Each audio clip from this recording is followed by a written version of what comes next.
to the Fantasy Footballers Dynasty Podcast with Borg, Betz, and a baller.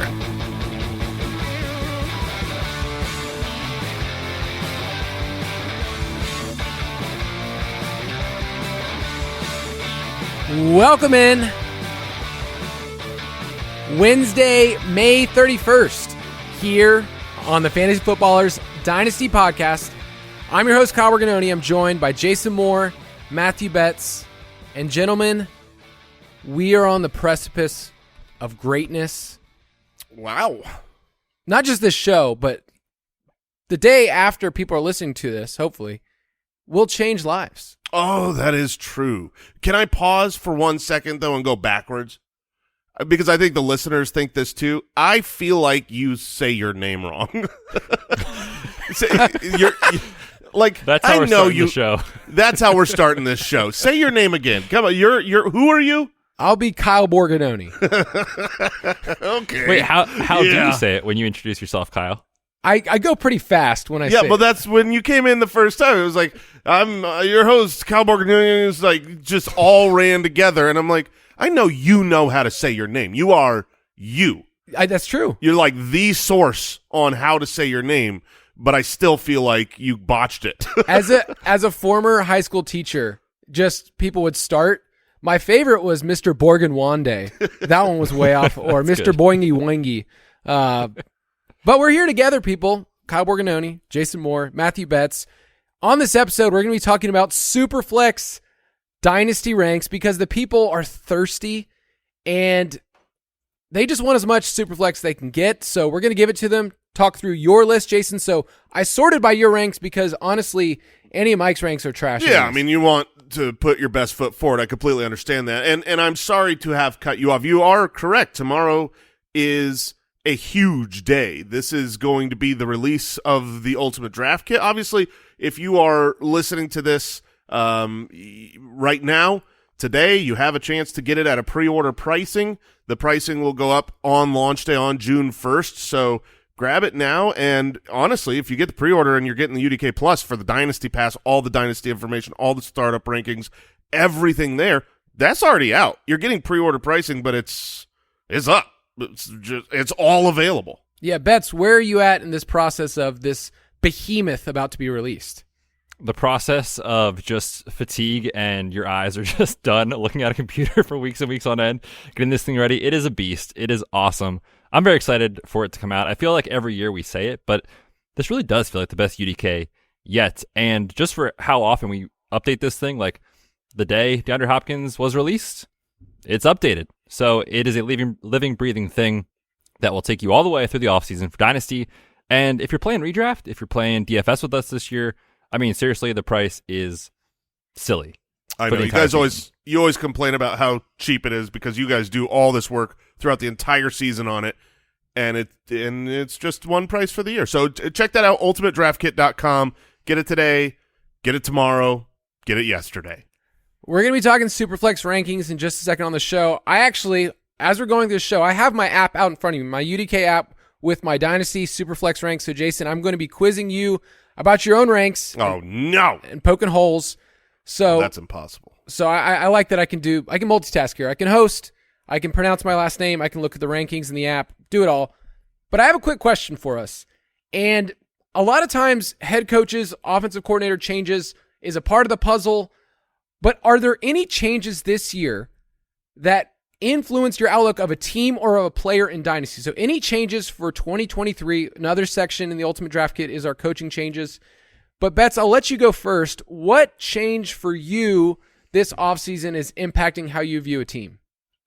Yes, I am hot and heavy for the thought of Justin Herbert with an offensive coordinator like Kellen Moore, who should let him push the ball downfield. And when we're thinking about, season-long outlook and even Dynasty, I think Justin Herbert is largely considered, in every single set of rankings you're going to see, he's a top 10 Dynasty quarterback. In every redraft set of rankings, he's a top 10 quarterback. That's not really what I'm here to say, but is it possible that Justin Herbert takes the leap and next year at this time, we're talking about him in a completely different light because of the year that he has with his weapons healthy, with the offensive line healthy, with a first-round wide receiver in Quentin Johnston, and the addition of Kellen Moore, which is really the point of this conversation. So I looked back at Kellen Moore's tenure in Dallas, from 2019 to last season, 2022, look at the pace of play, the points per game, and specifically Dak Prescott's ADOT. So they were top 4 in pace every single year.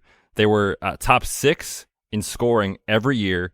And Dak's ADOT in those years was 9.8, 8.3, 8.2, and 8.7, which are well above the league average. Justin Herbert's last 2 years, his ADOT with Joe Lombardi, 7.9 and 6.9 a year ago. And I think that 6.9 might be a little bit of an outlier just given the health of the wide receivers that they had. Last year was an issue, but I think that is going to be a league high this year, or among the league leaders, and certainly a career high for Justin Herbert, who has been one of, if not the best, deep ball quarterback in the NFL. So I think he's finally unleashed this year. I am super excited for what this Chargers offense could be. I mean, I'm ready to get hurt again when it comes to the Chargers in every single aspect. But I think what you're saying, so Jason, you have Herbert ranked as your 6th dynasty quarterback. In Superflex, he's a first-round pick for us. For sure. So it's just saying that there's longevity. He's going to sign a massive contract soon. And, him and Burrow are going to get a contract extension. And you're saying, Betz, like, hey, for the next 6-7 years, like, we need to think that he's in that tier, because I think last year he dropped in people's minds. Is that what you're saying? Yeah, I think it was an overall disappointing season, and there's reason for that. With the wide receiver injuries, his touchdown rate, took a step backwards, so he's a positive regression candidate. And I think he kind of had this, that year was okay, but like wasn't really that helpful in fantasy. But I think we're going to see an outlier, incredible season this year from Justin Herbert, and we're going to be reminded, oh yeah, he's that dude. All right, Jason, who's a coordinator change for you that's impacting how you view dynasty outlooks? Yeah, the coordinator change for me, I brought this up on the main Fantasy Footballer show yesterday when we were talking about Terry McLaurin, but I think the change in Washington is huge. You've got Scott Turner out. Last year, this is a team that ran the ball the 4th most attempts in the league. The Manders really wanted to establish it. They were 20th in passing, and you have brought in a coordinator that in Eric Bieniemy, coming from the Kansas City Chiefs, coming from Andy Reid. Obviously, he's been working with Patrick Mahomes, and he does not quite have Patrick Mahomes anywhere else, especially in Washington. But I believe that this will be a team that is more modern. This is going to be a team with a lot of motion and utilizing their 2 stud wide receivers in Terry McLaurin and Jahan Dotson. This is, you talk about dynasty value of Jahan Dotson. I think he skyrockets. He should have a great season. I think he's undervalued right now. And if he ends up, a top half wide receiver too, he creeps into like being a top 16, 17 wide receiver this season, which is completely realistic. Going forward at his age, Terry McLaurin's age, I think he's going to be a huge progressor. And if you look at the passing attempts for Eric Bieniemy offenses, he's been a coordinator 5 times. And 4 of those 5 times, they're in the top 10 in passing attempts. So not to say anything about the success of Mahomes, but just how is he calling plays. And 3 of those times, he was top 5 in passing attempts. So they're going to want to open things up, I believe here. Yeah, Dotson's just 23 years old. I think we could be having a conversation possible next year that he's in that top 12 to 15 range, like where, would you rather have McLaurin or Dotson right now in a dynasty league? Oh, that's super interesting because if you know me, I am very high on Terry McLaurin. It's not I don't think the love has to be mutually exclusive. These are 2 great players.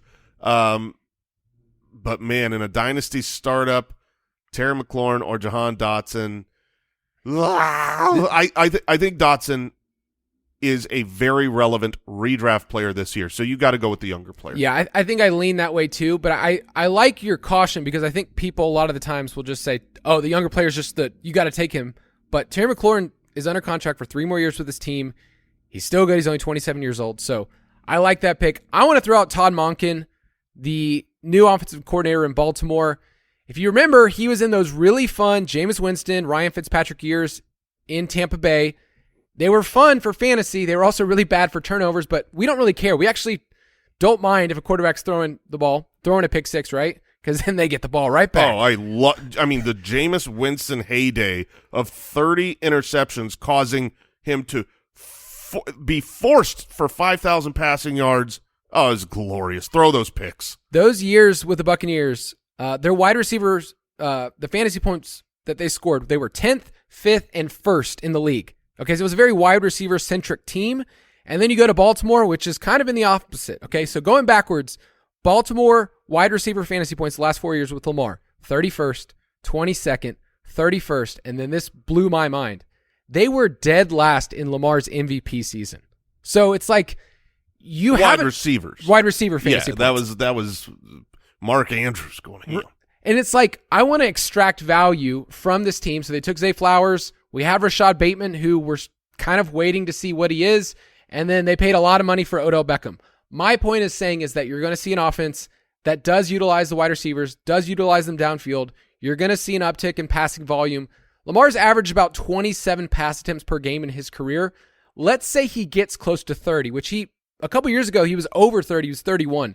Even at 30 pass attempts per game, like you're seeing a massive change. This team played slow last year under Greg Roman, 28th in pace of play. So there's just a lot to like with the Ravens passing game. And I think Bateman's one of those players that people are just like, this is the make or break year. So if you find somebody that's just done with him and you can get him on the cheap, I'm fine trading away a second round pick for Bateman. If that's where people are at, they're just done. I'd rather have Bateman than a second pick. Yeah, I would as well. He's usually the first name out of Lamar Jackson's mouth when he's talking about this wide receiver core ahead of Odell Beckham, ahead of the first round Zay Flowers. I really like Zay Flowers as a prospect. I think he has a chance to be really good when Lamar Jackson scrambles around based on his skill set. Like if Lamar Jackson buys a second or two, you're not covering Zay Flowers for that long. And the scramble drill, I think, will be very beneficial. But, Lamar Jackson has already shown, small sample, but when he had a healthy Bateman, it was pretty cool last year. The question I have is, are those three receivers and Mark Andrews going to be rotating weeks? I'm scared because I might get it wrong. I like the group, and I think the group is going to get it. So, Betz, do you feel like it's just going to be one of those things like it's just a different receiver every week? Well, we know the issue, and I feel like this is kind of the key of the offseason for the Ravens, is like, how much do you think Lamar still runs? Because he's talked about it in passing of, we're pushing the ball downfield. I'm not going to be forced to run as much. But even looking like the last couple of years at Georgia, like Stetson Bennett was out there running like zone reads, right? So like Lamar is going to run the ball. We know that takes away production from wide receivers. And if Mark Andrews is still the dude, which I think we all agree he is, then it does feel like one of these wide receivers, if not two, might lose out in terms of their redraft ADP and season-long outlook. I have no idea who that is. I think that's the issue this year, is trying to figure out who that is.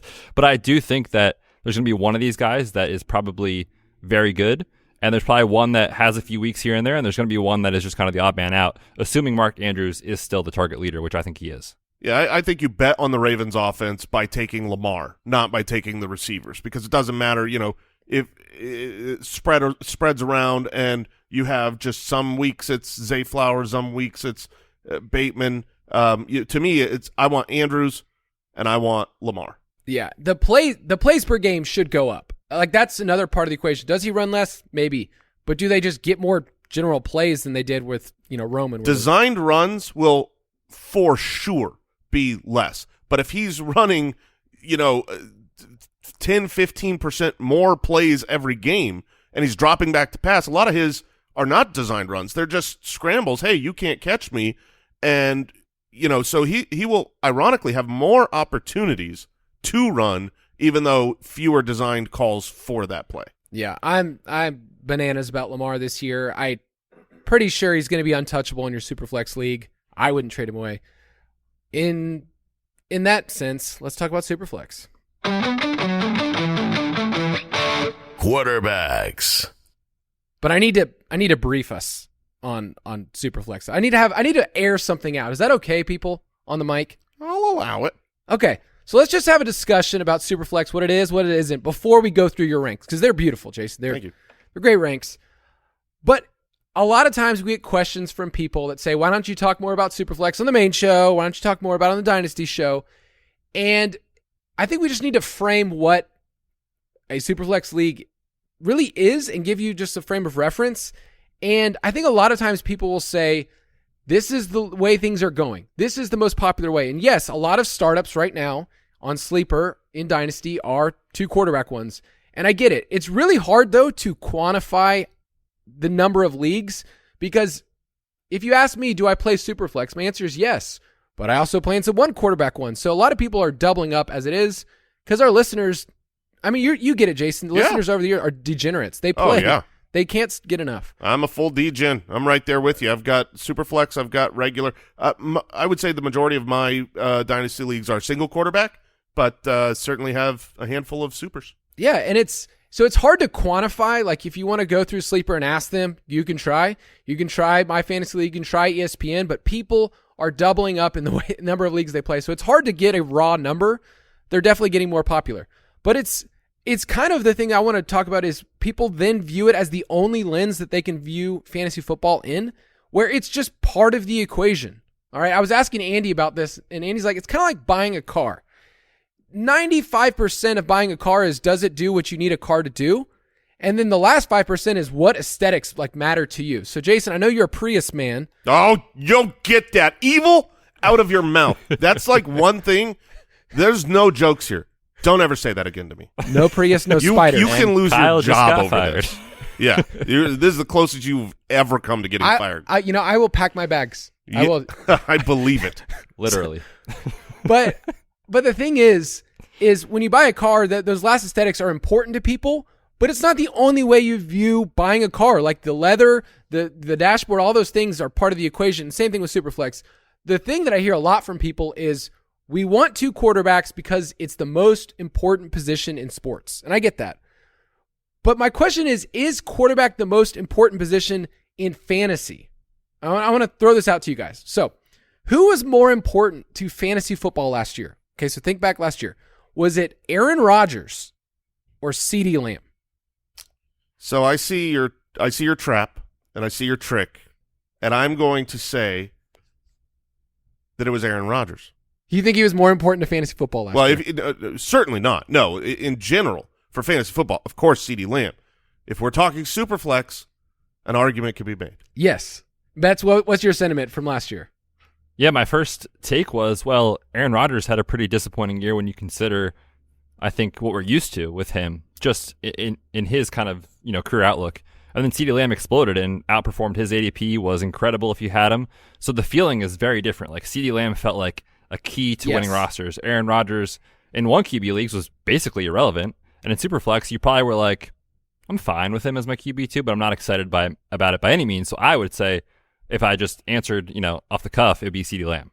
And that's my point in framing this is saying what is more important to a game that we are playing. I would say last year CeeDee Lamb was way more important. However, Aaron Rodgers outscored him in total on the year in points per game. Aaron Rodgers was the quarterback 13. Did he feel that way, though, last year? No. I mean, Aaron Rodgers had a down year for him. He felt disappointing in fantasy in general. You never felt like he performed up to what Aaron Rodgers should be and has done. Yeah, Aaron Rodgers didn't have a 20-point game last year. Yeah. That's pretty bad. So CeeDee Lamb was the wide receiver 6, Aaron Rodgers was QB 13 in a Superflex. You can make an argument that, Rodgers was right there as a QB2 for teams and important.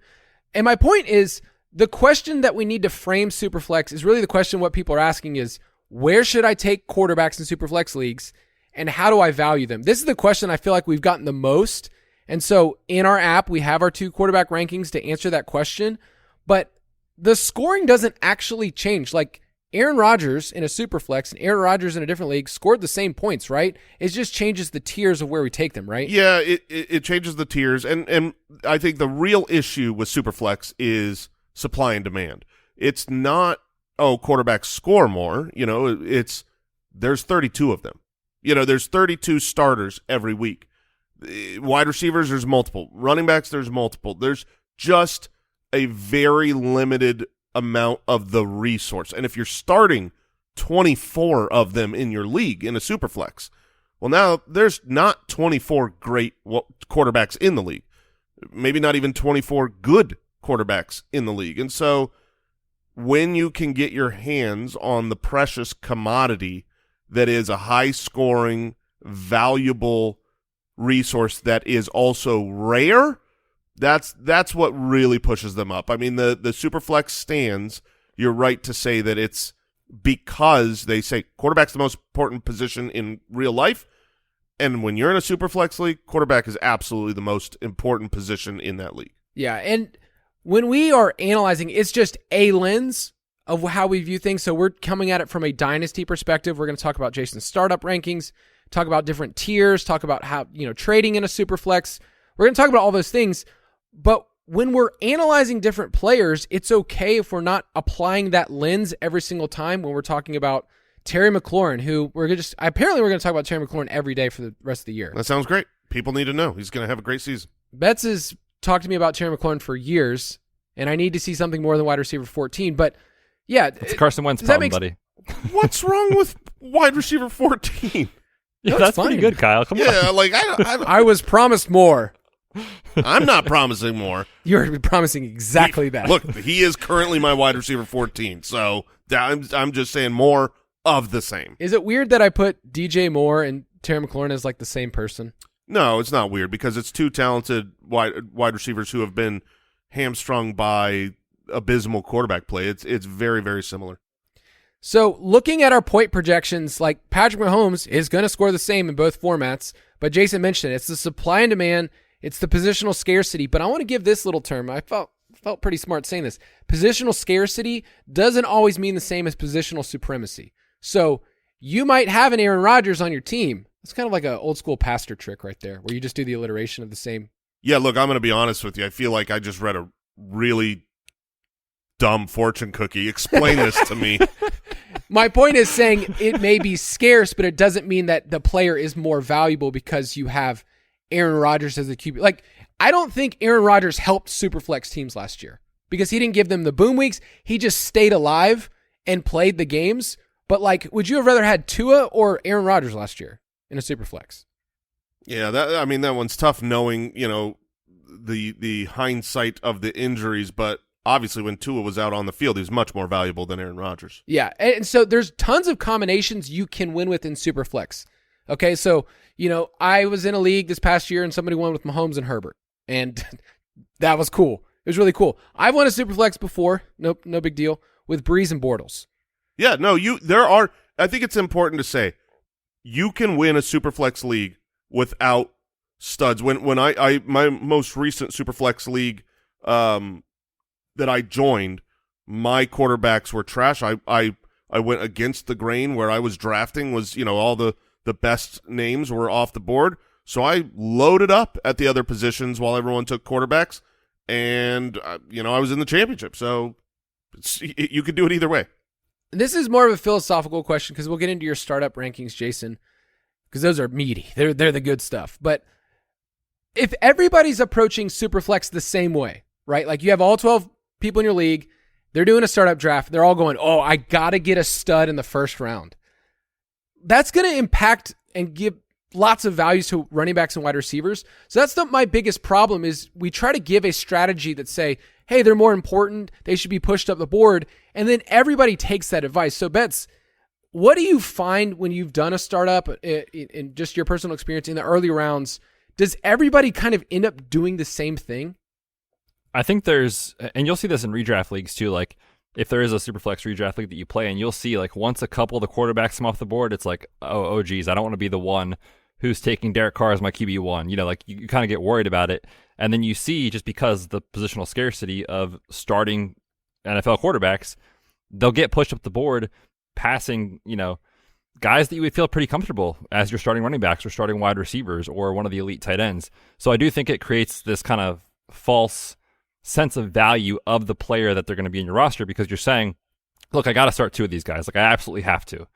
And because of that, I don't want to be left without one for the next 2 seasons. So these fringy guys that are like QB 15 to QB 24 start getting pushed up the board in ADP values for startups. That, it makes it an interesting conversation of, do you value the fact that you have a starting quarterback or do you value the fantasy points they're going to give you? Because sometimes it's less than the position players that go right around them. All right, we're going to take a quick break and then get to Jason's hot first round startup ranks.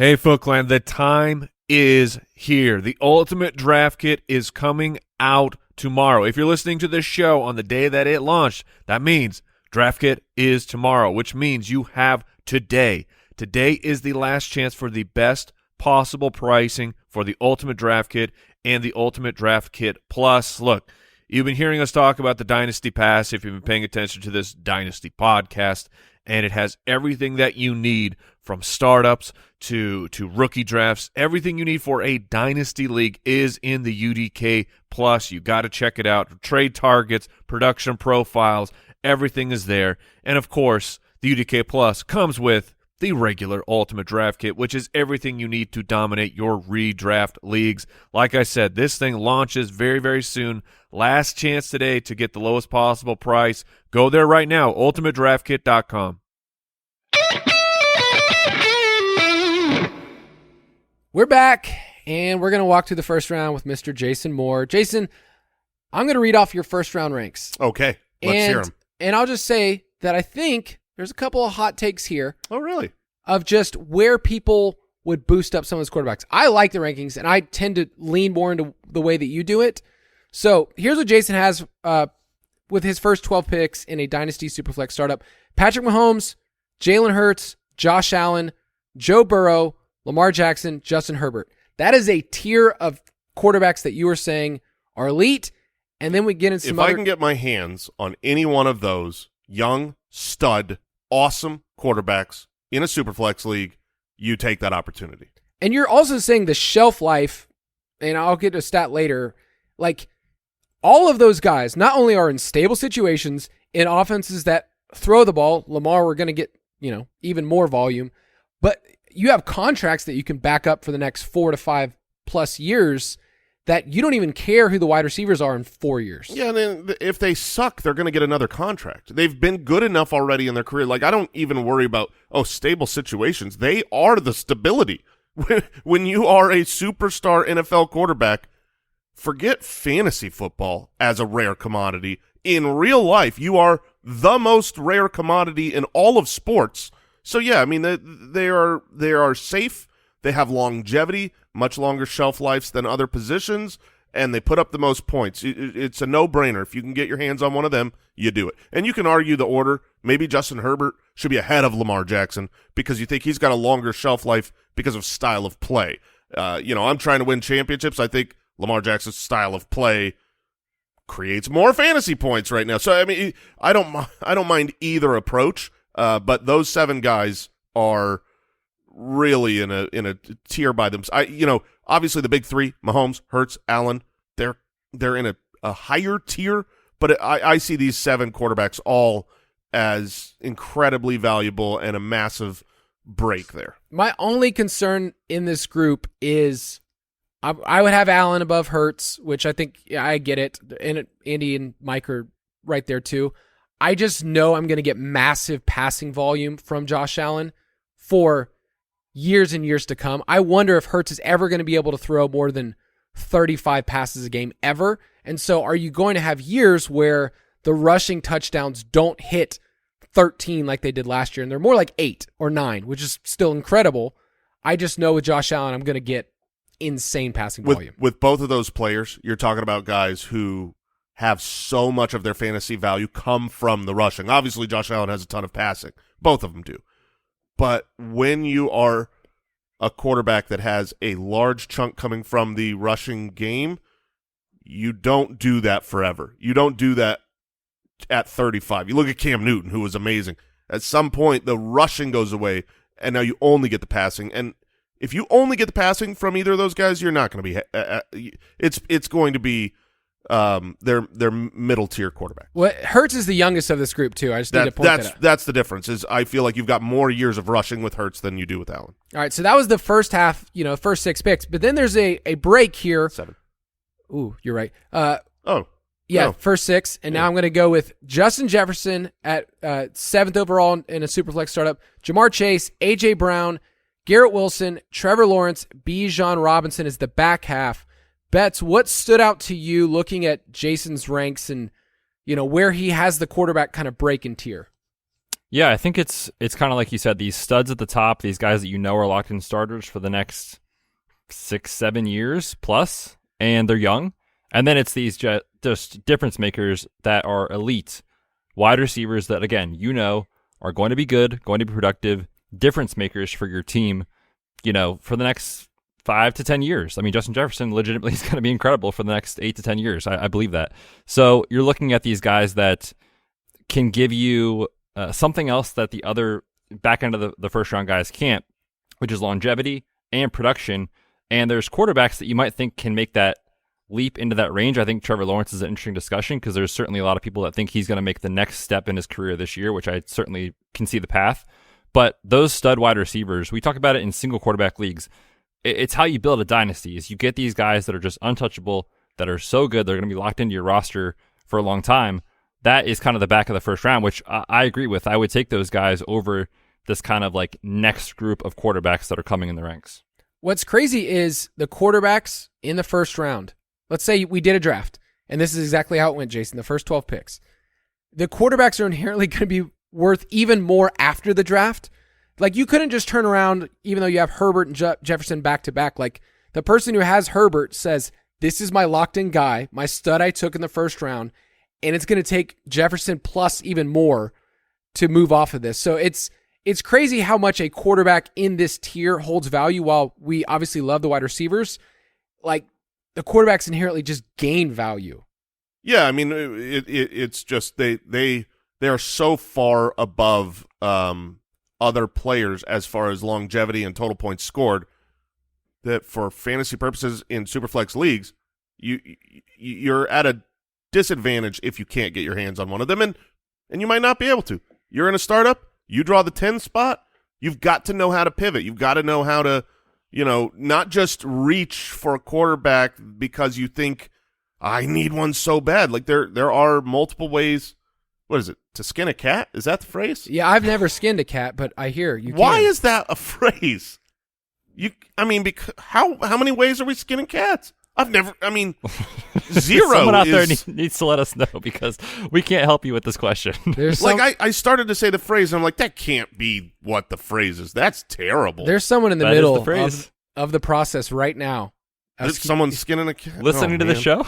Listening to the show, and they've said, hey, I've tried so many different ways, and I finally figured out how to do it. I do need to pause because there's someone at the end of the ranks that we need to talk about. It's the Bijan Minute, yeah. So this is our first running back in the rankings, and rightfully so, should be Bijan. At the end of the first round, you have him ahead of some quarterbacks that I think, you know, a lot of people would say, hey, I might take this quarterback ahead of him just for the positional scarcity. So players like, I don't know, Justin Fields or Kyler, Anthony Richardson.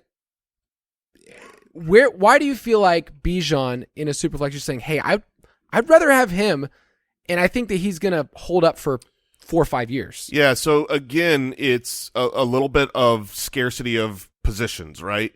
There's not a lot of stud running backs. If you had Christian McCaffrey over the last 5 or 6 years in a Superflex league, he was more valuable than good quarterbacks because he scores so much more than other running backs do. You still have to start all these positions. You can't just get blinders on and be like, I'm quarterback only.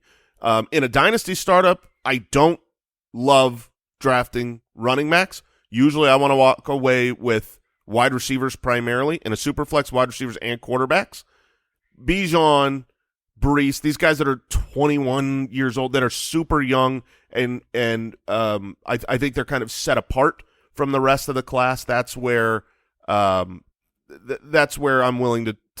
You always want, when you're on the clock, you want to look at making the biggest difference and the biggest impact you can. And I think that Bijan, when I'm in leagues right now, like I've got him in our main dynasty league, I traded for the 101, I drafted him. I know the value he carries. No one has an asset like him on the roster. Like right now, I feel like there's one of that type of running back because the older running backs are aging out.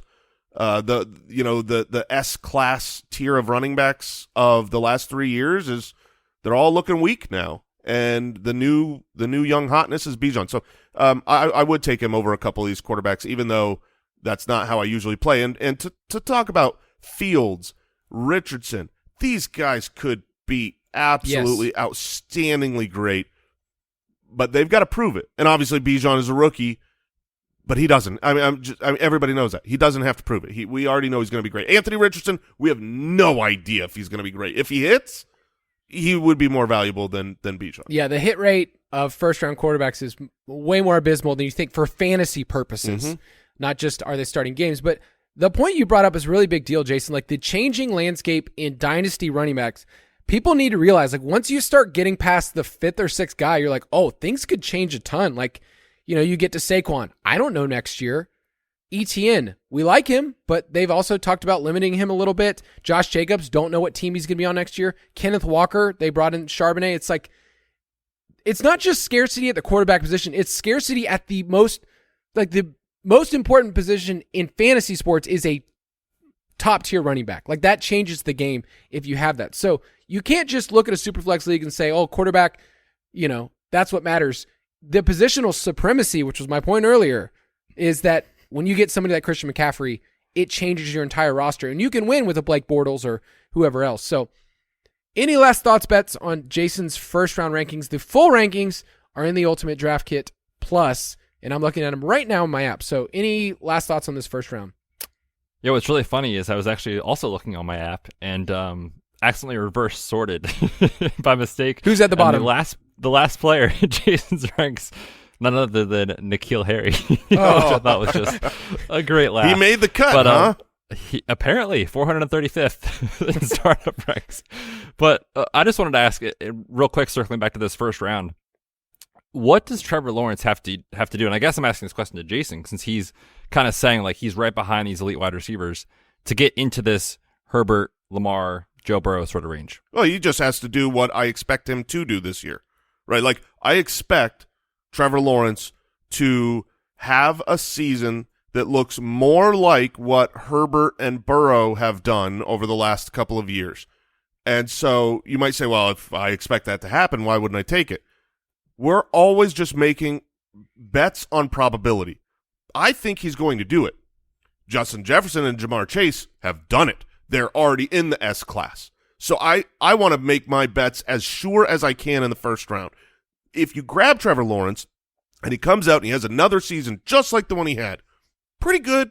He's valuable. It's not a wasted pick, but that's not more valuable than a Justin Jefferson or a Jamar Chase, one of these guys who have 8 years of dominance ahead of them. So what if he, like, I don't know, threw for 4,400 yards, like 30 total touchdowns? Like, would you be happy with something like that? I don't fall victim to your trap questions, Kyle. I'm looking at Jason's projections right now. Those are median ranks. We have added the upside meter to the UDK so that you can know, look, we're doing the median projections. This is how we think, a good probable line will be, but take a look at the upside meter when you're drafting these players, because it says what is the gasoline this player could throw onto his game. No, and I'm glad you brought that up, because his upside number, which I'll tease and not even say, it shocked me, because I what you're saying is you believe that he can do that. Not saying probability it's going to happen, but he has the opportunity to do that. So yeah, Trevor Lawrence is right there for Jason. His quarterback 7 in Superflex. If you want to take him 7th overall, I have no problem with that. I think Betz is bringing this up because there's a good argument to be made. He should be. If he hits, he's in that elite of the elite tier. So let's talk about this next tier, because I think this is the hardest part of drafting in a Superflex startup is, let's say you get your first stud. You get a Joe Burrow or Josh Allen. Then you're asking yourself the question, like, I know this is important. I know that second position is going to outscore, the top, it's going to outscore wide receiver ones on a given week. So this position's important, but where do I take them? And so I'm looking at the tier of players in our Ultimate Draft Kit. When you look at Bryce Young, these CJ Stroud, like players that, okay, they're going to be given an opportunity. Players like Tua, Dak, Deshaun Watson, Daniel Jones. These are like past quarterback 10, everybody's filled up their spot, and you're trying to figure out your second spot. So in our rankings, they're kind of more seen as round 3 and 4 guys. But do you think a lot of people push them up to say, hey, I have to find a dude in rounds 2 and 3, as opposed to like, hey, you can find something else there? Yeah, people do. I mean, in a lot of startup leagues, you're going to see pretty much the quarterbacks just they go before everyone, and you end up with guys like T. Higgins or Devonta Smith dropping because you're so thirsty for quarterbacks that you take a Bryce Young or a C.J. Stroud ahead of them. I don't play that way. The hit rate on rookie quarterbacks, first round selections, talented, great, high draft capital, it's not as rock solid as you think. Tua would be much higher to me if I didn't have career type concerns of the concussion stuff. He talked about out of his mouth was like he and his family considered should he walk away. Right. And so it's like, I'm not projecting he gets hurt, but should he get another concussion this year that puts him out for a time, you could see him walk away. And that's why he's probably a little lower in my rankings than most Superflex startup. Betz, how are you handling this tier? Because I'm honest, like when I'm in a draft and I see the wide receivers that are available in round 3 and 4 in a Dynasty startup, it's like, do I really want to take, CJ Stroud there or Daniel Jones when I could be, getting a stud wide receiver that, is going to help me for the next 5 to 6 years? Like, I like Chris Olave. I like him a lot. I don't want him a second quarterback. Yeah, this is the range where it feels very contrarian, but also like this is where I think there might be an edge in Superflex is understanding that, they are going to get pushed up in ADP because of the format.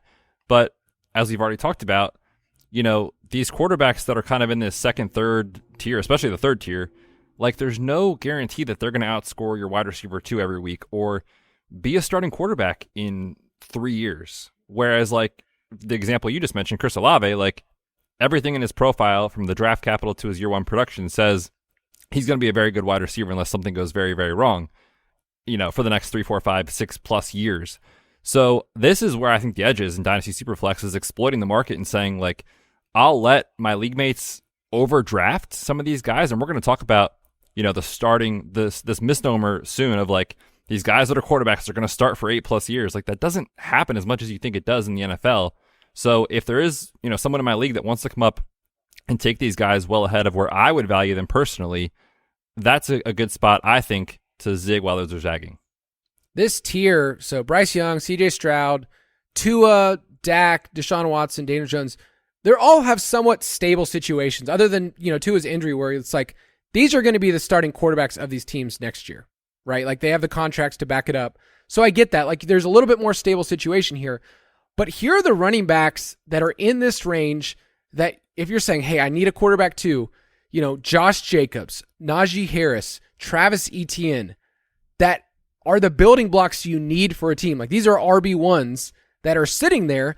So I don't know, Jason, I know that it's like always team dependent, but let's say you start off your draft with Justin Herbert. Mm-hmm. And then you Fantastic. got Good a job. stud wide receiver in the second round. Okay. I don't know, Chris Olave, because he's the greatest thing ever.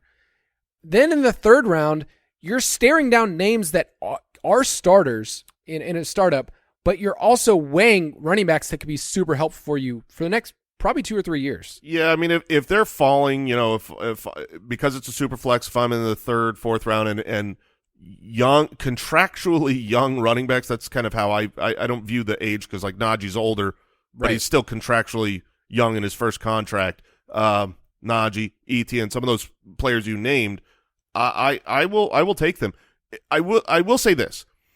You need to always get a lay of the land every year. You can't just apply 1 year to every year. For instance, my usual strategy in Dynasty startups over the last decade when I'm looking at a super flex is I try to get one stud quarterback early, and then I let everyone else grab the middle tier quarterbacks while I scoop up running backs, wide receivers like crazy, and then I'm going to grab the old men The old men nobody wants in Dynasty. The Tom Brady's, the Ben Roethlisberger's, the Phillip Rivers, Brandon Whedon, just really old. Well, I'm talking the old good guys. Gotcha. Keep going.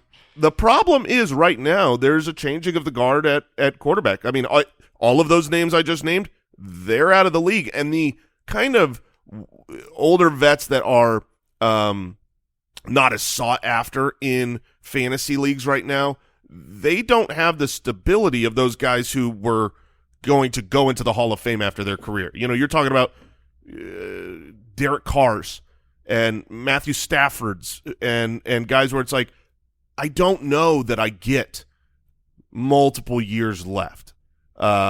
So that's the only thing. What I like to do is I like to look and say, okay, what later quarterbacks, later is relative in Superflex. We have never had the Superflex rankings because I think that's the wrong way to draft.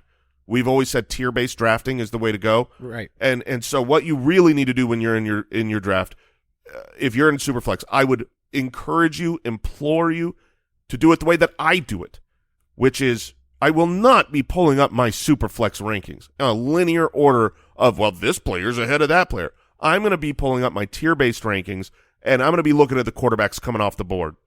And I'm going to say, okay, how many quarterbacks are left that I'm happy with?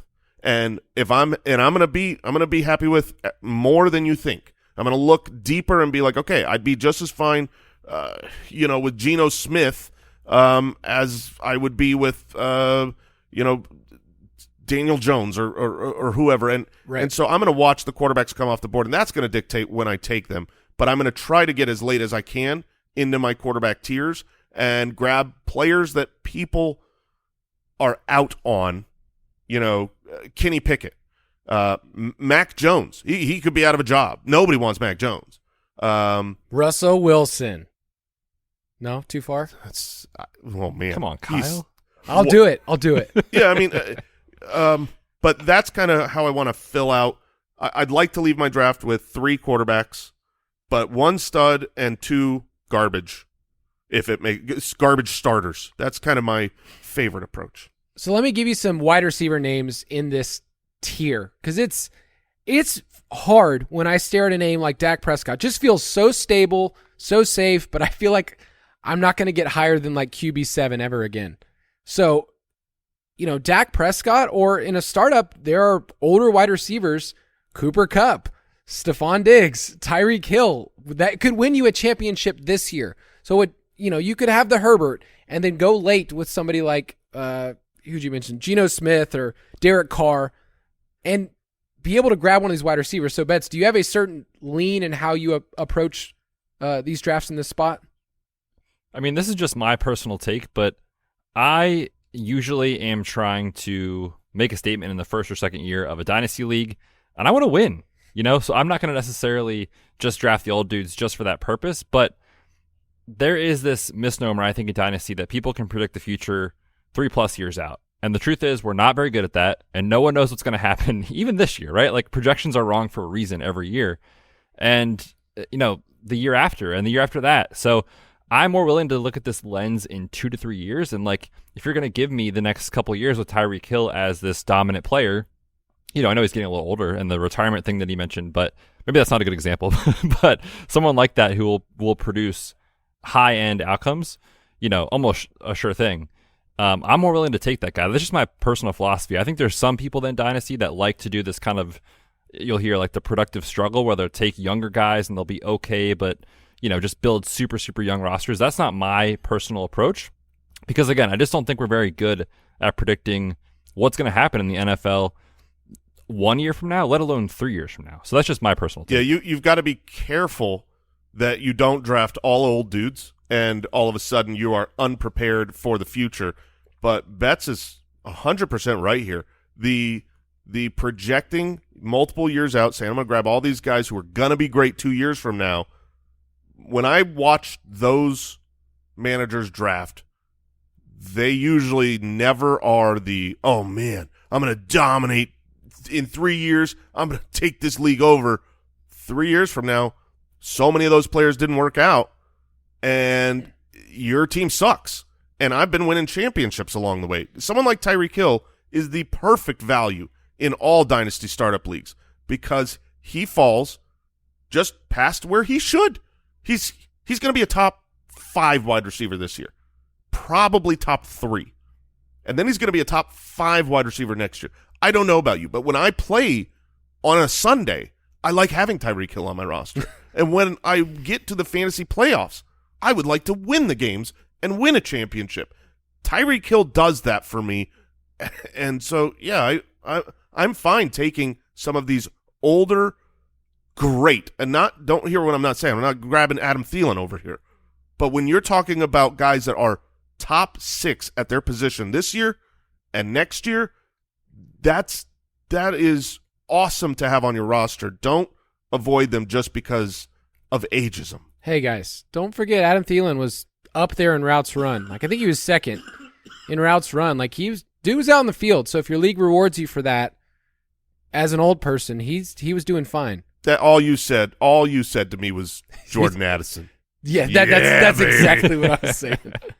Let me give you some numbers to back up this kind of tier. You guys mentioned, like, hey, I lean going the stud wide receiver that's a little older because the guys that are ranked in SuperFlex rankings that are top 10, top 12 guys, the guys that we kind of mentioned earlier, they hold their value. In fact, 2/3 of quarterbacks ranked in the top 12, they remain there 2 years later. They're going to stay there. Like, there's no question if Mahomes or Herbert or Lawrence, they're going to stay in that ranking. But the turnover for the rest of the league is way bigger than what we realize. So I looked at starting quarterback turnover year to year. So who started in week 1 for that year, and the next year, did this team have a completely different starting quarterback? I looked at the last 5 years. There were at least 10 quarterbacks every single year for the last 5 years that changed the next year. So that means, you're looking at Matt Ryan was the starter for the Colts. Guess what? Dude's not going to be the starter this next year. That happened at least 10 times every single year. The average is 11.6. So if we were to look at the week 1 starters this year, I bet there's at least 10 guys that will not be starting for that team this next year. Oh, for sure. And that's, for a super flex league, that's a third of your league. A third of your league that you're planning on, hey, this guy's going to be a starter for me. I have a third quarterback in case, I need something. Like, that's another thing in the strategy is you have your first 2 quarterbacks. You want a third to have some flexibility bye week. I get that. The chances are your third quarterback will probably not be a starter a year or 2 from now. Yeah, and with injuries and situations and coaching staffs and ownership changes, sometimes it's guys you can't expect. It's hard to remember now. Carson Wentz was the hottest commodity. He was a young, Stop laughing, can't miss, decades, not decades, he's going to have a decade-long career when he was on his MVP run, and now he's just a laughingstock, trash pile heap. It doesn't always work out for the guys that seem stable. Dak seems very, very stable. I think Dak is a very good quarterback. I think he's going to play at a good level for another 5 years. That is not a guarantee. It is not. These things happen all the time. So we don't know the future. When I was looking back through my list, Carson Wentz, of course, showed up 3 times as a week 1 starter and then kept changing. Matt Ryan was all about that list. Ryan Fitzpatrick, Jameis Winston, like players that were the starter going in. By the way, Jason, if you want to get in on this, Matt Ryan currently has the same MVP odds as Justin Jefferson right now, if you want to bet it. No, thank you. Me and Betz were just dying. Like, why are they giving this guy odds That's at so all? silly. And why is it the same as Justin Jefferson? So, last couple of thoughts here on Superflex, and I think the hard part in giving advice to people is they want like a one-to-one thing, like here's what I do, here's what you should do. Are there any secrets for Superflex trading for you and how people value them? Because personally, I just think because they're in more demand, it's just really hard to trade for them. Like, people don't want to give up the security of I have a third quarterback or I have, because then you're kind of shifting that to somebody else in their league who has 3 starting quarterbacks. So in general, I think dynasty managers play this pretty safe. Like, if you have Justin Herbert, why would you trade him away at all? Like, it makes no sense. So it makes it tougher to embrace risk which in redraft you can do. You can roll the dice. You can pick up someone else if it's a one quarterback league. So I would just say that because people value them even more, that makes them even harder to trade. You kind of have to pay up more, and that's okay. Like, it's actually okay to pay up as long as you're not getting a second tier or third tier option. Yeah, my tips for Superflex trading is, it's not really different than non-Superflex leagues. I think the biggest advantage to capitalize on is when to trade for and when to trade away draft picks. Wait until draft season. The NFL draft is upon us. The Bijans are talked about. The Quentin Johnson, everybody's, hot for picks. Anthony Richardson. That's when you trade away those picks. You don't trade for those picks. They carry so much value. Then mid-season, go get a 2024 first, because it's going to turn into a good player, and it's not going to cost you what it would in that time of year. The other tip, this is a little bit dicier, but if I know I've done this a few times. I've seen Andy do it a few times, and if you hit on this, it's pretty much unbeatable. So you got to take your risk. But if you see a young stud quarterback you believe in, whether that's Trevor Lawrence, you super believe in Anthony Richardson. Personally, I would wait a few games. Let's see some NFL film, but anyone like that you are super confident in Justin Fields. If you have one of those studs, because those studs are usually untouchable. You've got Patrick Mahomes. Andy a few years ago traded Patrick Mahomes for a not yet fully broken out Justin Herbert. Yep. Plus. I mean, he got the world. And then it's like, the gap between Herbert and Mahomes turned out to not be that big. And when you add, three other important pieces to your roster. So if you've got Justin Herbert and you want to say, hey, I'm gonna trade him for Trevor Lawrence plus something of value, or I don't know if that gap is big enough right now to get a ton of extra value, but that's another strategy you can take in those leagues is if you've got those untouchables, the only way that I let untouchables go is for a young, hopefully going to be like this player I'm trading away stud plus. And those are my favorite trades to do. Betz, you got any tips? They're also the most fun, and they also shock your league when it happens. That's fun too. But what I was thinking of was kind of the opposite lens of this. It goes back a little bit to our discussion that we talked about with kind of the second and third tier, quarterbacks being a little bit overvalued in the market, and the rookies specifically. So an example for me, just 2 weeks ago, I was in a rookie draft and I traded for the 104 because I needed quarterback, and I was like, all right, I'm probably going to get Bryce Young here. He falls to me, and I get an offer for Amon-Ra St. Brown straight up for Bryce Young. Yeah, I need a quarterback, but Amon-Ra St. Brown probably is going to score more fantasy points, and we have no idea if Bryce Young is going to be good, let alone a starter in 4 years. So I made the trade, and I feel like that's the sort of thing you can do is capitalize on the idea that you have to have these quarterbacks and get the proven production for a much cheaper price. Yeah, when you're trading picks, it's so important to put names with those players. Like when you're saying I'm trading a first round pick. Okay, well, like who is the 103 or 102 in your mind? Is it Bryce Young? Is it, is it Jahmyr Gibbs? Whatever it is, like putting those in Superflex and also understanding when we mostly talk about rookie picks, you can talk to them about players in a similar range. Like Zay Flowers is probably going to end up 107 in our one quarterback and maybe a little bit further, but I think people sometimes forget that, hey, our evaluation of Zay Flowers is completely separate of what he is in a Superflex league. It's pretty close. So you can get some of those tips. We have Ballers Dynasty tips in the Ultimate Draft Kit Plus, all of our rankings. If you want to just look at Jason's ranks, I mean, I feel like for Superflex people, their toilet time is better than it ever has been before. Oh, yeah. I mean, we try to make your poops great. And, we make them greater every year. Next year, I hope that the UDK is even more awesome and that your bowel movements are humongous. They're the health benefits. We haven't really marketed that yet. Eat up. That's an interesting marketing strategy. That's, I like that. That's your job as the PT of the group. All right, one more segment.